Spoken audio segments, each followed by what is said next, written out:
പിന്നെ ഈ ഞാൻ നേരത്തെ പറഞ്ഞ പോലെ നമ്മുടെ കൈവിരൽ തുമ്പിലാണ് നമുക്ക് എല്ലാ സാധനവും. ആമസോണിൽ ഓർഡർ ചെയ്താൽ എന്തും അച്ഛനെ അമ്മ വെച്ച് എന്തും കിട്ടും. ഇപ്പം അതും കിട്ടുമെന്ന് തോന്നുന്നു. പിന്നെ ഫുഡ് ആപ്പുകൾ എന്തോരം ഉണ്ട്. അതിൽ ഓർഡർ ചെയ്താൽ ഇത് കിട്ടും. ഈ പറഞ്ഞ ചേട്ടൻ പറഞ്ഞ പോലെയാ പിള്ളേർക്ക് ഇപ്പം പാവപ്പെട്ടവർ സ്ട്രഗിൾ ചെയ്യുന്ന ആൾക്കാർ വളരെ കുറവാണ്. 1-2 പേരേ ഉള്ളൂ. എനിക്ക് തോന്നുന്നു ചേട്ടാ ഈ പറഞ്ഞ പോലെയാണ്, വിഷ്ണു പറഞ്ഞ പോലെ ചാൻസസ് അധികമുണ്ട്. അവരെന്ത് ജോലിയും ചെയ്ത് അവരുടെ നീഡ്സ് അത് പ്രാവർത്തികമാക്കുന്നുണ്ട്. ഇന്നത് വേണം എന്ന് പറയുമ്പോൾ അവർ എന്ത് ജോലികൾ ഇപ്പൊ ഇഷ്ടം പോലല്ലേ ഇവിടെ. ജോലി എടുത്തിട്ട് അവരവരുടെ ഈ പറഞ്ഞ ജോലി എടുക്കുമ്പോൾ അതിനോട് കുറച്ചൊരു വില തോന്നും, കഷ്ടപ്പാടിന്റെ വില അറിയും. പക്ഷെ അവരുടെ മക്കള് ആ കഷ്ടപ്പാട് അറിയുന്നില്ല. അതാണ് ഞാൻ പറഞ്ഞു തന്നെ. എന്നോട് ബിബിൻ ജോർജ് പറഞ്ഞതാണ്, ഇവര് അമരക് ബ്രാൻഡിനെ ആലോചിച്ചത് പണ്ടത്തെ നാടോടിക്കാറ്റ് മീറ്ററില്ല. പക്ഷെ നാടോടിക്കാറ്റിൽ എന്താ പ്രശ്നം എന്ന് വെച്ചാൽ അന്ന് ജോലി ഇല്ലായിരുന്നു. അമരക് ബ്രാൻഡിൽ ഇപ്പൊ ഒരുപാട് ജോലികളുണ്ട്. അതാണ് ആ ചെറുപ്പക്കാരുടെ പ്രശ്നം. പക്ഷെ നാടോടിക്കാറ്റിൽ ജോലി ഇല്ലാത്തതായിരുന്നു. ഇപ്പൊ വീട്ടിലിരുന്ന് തന്നെ ഓൺലൈൻ ബിസിനസ്, ഡ്രസ്സിന്റെ കമ്മലിന്റെ എന്തൊരു ബിസിനസ് ചെയ്യുന്നുണ്ട്. ഇപ്പൊ ചാൻസസ് ഉണ്ട്. എന്ത് പ്രൊഫഷനും നമുക്ക് ഒരു വിരൽ തുമ്പിലാണ്. നമ്മുടെ ജോലി, നമ്മുടെ ലൈഫ് ഡേഞ്ചറാണ് ചില സമയത്ത് കേട്ടോ. സീരിയസ്ലി പേടിയാവും ചിലപ്പോൾ. ചൂസ് ചെയ്യുന്ന കാര്യം പറഞ്ഞു. ഇപ്പം രജിത് സജീവ് അദ്ദേഹത്തിന്റെ സ്ക്രിപ്റ്റുകൾ ചൂസ് ചെയ്യുന്നത്, അതിലത്തെ ലീഡ് ആക്ടർ. അപ്പോൾ അദ്ദേഹം ഒന്നിനൊന്ന് എന്തെങ്കിലും വ്യത്യസ്ത വരുത്താൻ വേണ്ടിയിട്ട് ഒരു പുഷ് ഉള്ളിൽ നിന്ന് നടത്തുന്ന പോലെ ഡെഫിനറ്റ്ലി എനിക്ക് ഫീൽ ചെയ്തിട്ടുണ്ട്. ഇപ്പോൾ ഗോളം പോലെയല്ല ഗൽബ് ചെയ്തിട്ടുണ്ടായിരുന്നത്, ഗൽബ് പോലെയല്ല ഇപ്പോൾ UK ഒക്കെ ചെയ്യുന്നത്.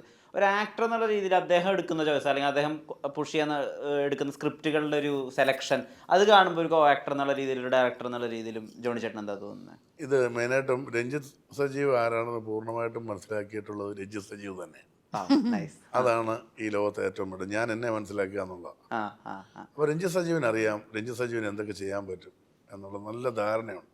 ഒരു സുപ്രഭാതത്തിൽ എഴുന്നേറ്റ് നേരെ നായകനം വന്നതല്ല, കുറച്ച് തീരുമാനവുമായിട്ട് വലിയ ഒരു ബിസിനസ് അത് വേണ്ടെന്ന് വെച്ച് തൻ്റെ മാതാപിതാക്കളുടെ ഇഷ്ടത്തിന് പഠിച്ച ഒരു ഡിഗ്രി എടുത്തതിന് ശേഷം അഭിനയത്തിന് വേണ്ടി ഇറങ്ങി തിരിച്ച ആളാണ്. പിന്നെ അതിനുവേണ്ടി ഒരു ഡെഡിക്കേഷൻ ഉണ്ടല്ലോ, അതായത് കൃത്യമായ ശരീരം നോക്കുക, കൃത്യസമയം പാലിക്കുക, ഒരു സീൻ കിട്ടിയാൽ അത് എത്രത്തോളം പഠിച്ച് പല രീതിയിൽ ചെയ്ത് മനസ്സിലാക്കുക എന്നൊക്കെ പറയുന്ന ഒരു കാര്യം.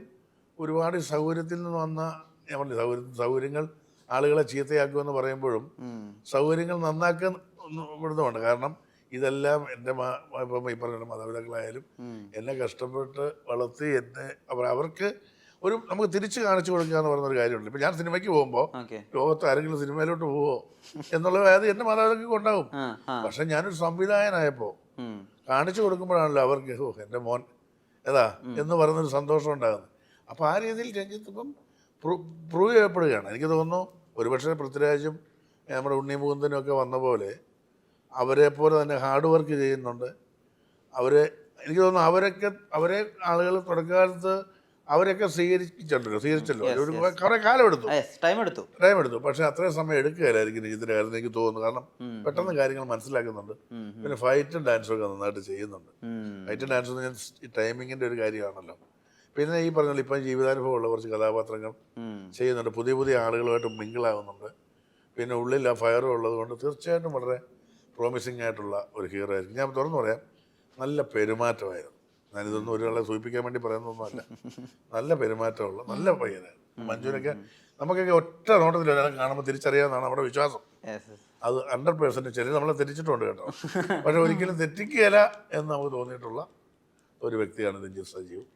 ഞാൻ ഉറപ്പ് പറയുന്നു, ഇനി ഒരു അവസരത്തിൽ നമുക്ക് സംസാരിക്കുമ്പോൾ മനസ്സിലാവും, രഞ്ജിത്ത് വൺ ഓഫ് ദി ഉറപ്പുള്ള താരം തന്നെയായിരിക്കും മലയാളത്തിൽ. ഈ മൊമെന്റ്സ് ഉണ്ടല്ലോ ചേച്ചി, ഫാലിമിയിൽ ഇപ്പോൾ എല്ലാവരും കൂടി റൂമിലേക്ക് പോയിട്ട് അച്ഛനും മകനും മാത്രം റൂമിന് പുറത്തുനിന്ന് സംസാരിക്കുന്നത് ഒരു മൊമെന്റ് ആയിരുന്നു. അതാണ് ആളുകൾ തിയേറ്ററിൽ നിന്ന് പുറത്തേക്ക് പോയൊരു മൊമെന്റ്.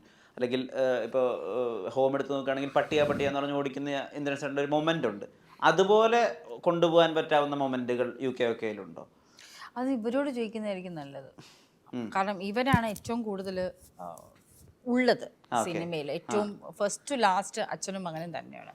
ഞാൻ ഈ പറഞ്ഞ പോലെ ഇതിനകത്ത് വന്ന എന്താ പറയണ്ടേ, നല്ല ക്യാരക്ടറാണ്. അല്ല ആ ക്യാരക്ടർ മഞ്ജു ഭയങ്കര സപ്പോർട്ടിംഗ് ആയിട്ടുള്ള ക്യാരക്ടർ. ഇപ്പൊ ഞാൻ ഹോമിൽ ചെയ്ത പോലെ ക്യാരക്ടറാണ് മഞ്ജു ഇതിനകത്ത് ചെയ്തിരിക്കുന്നത്. മനസ്സിലായില്ലേ? ഇപ്പൊ ഇന്ദ്രണ്ണനും ഞാൻ ഹോമിൽ ചെയ്തേക്കുന്ന ഒരു ക്യാരക്ടറാണ്. ഏത് അങ്ങനെ ഒരു കൊടുക്കൽ വാങ്ങലായിട്ട് വേണമെങ്കിൽ പറയാം. ജോണി ചേട്ടൻ, ഞാൻ, ഇന്ദ്രൻ ചേട്ടൻ, പിന്നെ വേറെ 2 ക്യാരക്ടേഴ്സ് വരുന്നുണ്ട്, സംഗീത, മീര വാസുദേവ്, അങ്ങനെ കുറച്ച് ക്യാരക്ടേഴ്സ് വരുന്നുണ്ട്. ഞങ്ങളെല്ലാം ഒരുമിച്ച് പഠിച്ചവർ. എപ്പോഴെങ്കിലും വിചാരിച്ചിട്ടുണ്ടായിരുന്നു ഞാൻ സിനിമയിൽ നായകനായിട്ട് എൻ്റെ ചെറുപ്പകാലം അതൊരു പ്രണയം, അത് മഴയത്ത് ഷൂട്ട് ചെയ്തിട്ട് ഒരു സിനിമയിൽ വരുന്നു? ഞാൻ നായകനല്ലേ സിനിമയിൽ? അല്ല നായകനല്ല, നായകനൊപ്പം നായകന്റെ പ്രണയം പോലെ ഈ പ്രണയവും അല്ല. അങ്ങനെ ആഗ്രഹിച്ചിട്ടുണ്ടോ എന്ന് ചോദിച്ചാൽ എന്നാ പറയണ്ടത്, എനിക്ക് ഫാന്റസി ആയിട്ടുണ്ടായിരുന്നു. അങ്ങനൊന്നും ഇല്ല. അങ്ങനെ നമ്മൾ ചിന്തിച്ചില്ല. ഞാൻ നടനാകണമെന്ന് തന്നെ ചിന്തിച്ചിട്ടില്ല.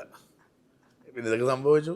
ഇപ്പം എനിക്ക് ഏറ്റവും സന്തോഷം തോന്നി, ഇപ്പം ദിലീപായിട്ട് ഞാൻ ഈ പടത്തിൽ അഭിനയിച്ചല്ലോ, നമ്മുടെ ഫാമിലി.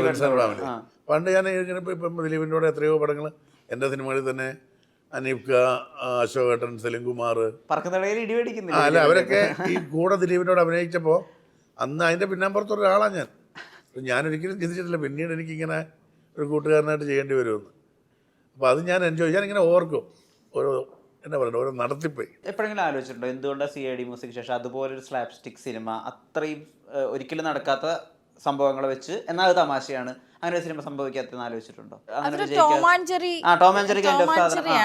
അങ്ങനെയുള്ള സിനിമകൾ പിന്നീട് വന്നേക്കാം. കുറച്ചു കാലം കഴിഞ്ഞ് വരാതായപ്പോൾ ഓർത്തു, എടുക്കടാ ഒന്ന് കാണട്ടെ, അതൊക്കെ കുറച്ച് ഉപാധമൊക്കെ തോന്നുമല്ലോ.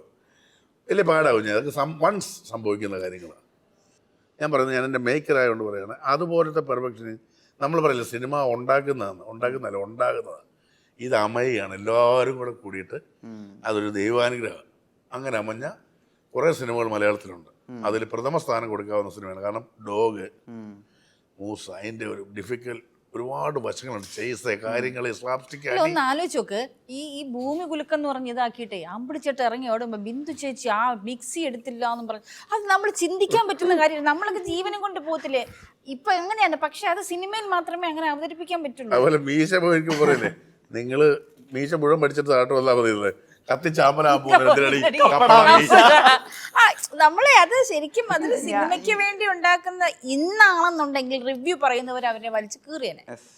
വ്യത്യസ്തതയുള്ള വേഷങ്ങൾ നിങ്ങളെ തേടി വരണം. ഇപ്പൊ പറഞ്ഞ നെഗറ്റീവ് ക്യാരക്ടർ പോലെ ആരോടാ കളിക്കുന്നറിയാമോ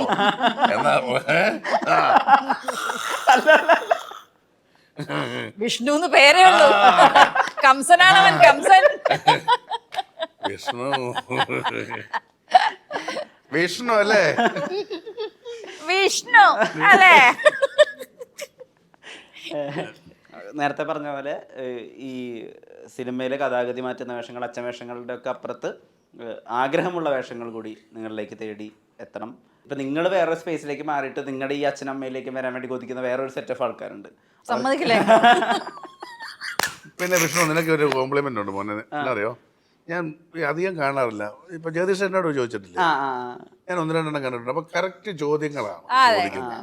അതായത് നമ്മൾ എപ്പോഴും ചോദിക്കുമ്പോൾ നമ്മൾ ആഗ്രഹിക്കുന്ന ചോദ്യങ്ങൾ ചോദിക്കുന്നവരുണ്ട്, അത് നല്ലതാണ്.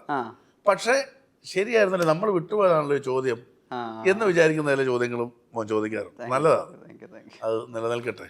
അപ്പോൾ ആ വിധത്തിലുള്ള വില്ലൻ വേഷങ്ങൾ, നെഗറ്റീവ് വേഷങ്ങളൊക്കെ സംഭവിക്കട്ടെ. ഒരുപാട് നന്ദി നേരത്തിന്. Thank you Vishnu, thank you so much.